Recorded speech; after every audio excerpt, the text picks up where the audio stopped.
Lai tetovējums un permanentā grimma izietu ātrāk, komfortāk un labāk, jums būs nepieciešams sekot visiem norādījumiem.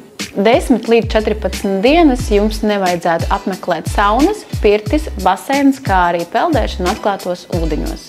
Protams, nedrīkst apmeklēt solārijus, uzturēties tiešos saules staros un netraumēt apstrādāto vietu. Jums ir jāseko līdzi visiem meistara norādījumiem.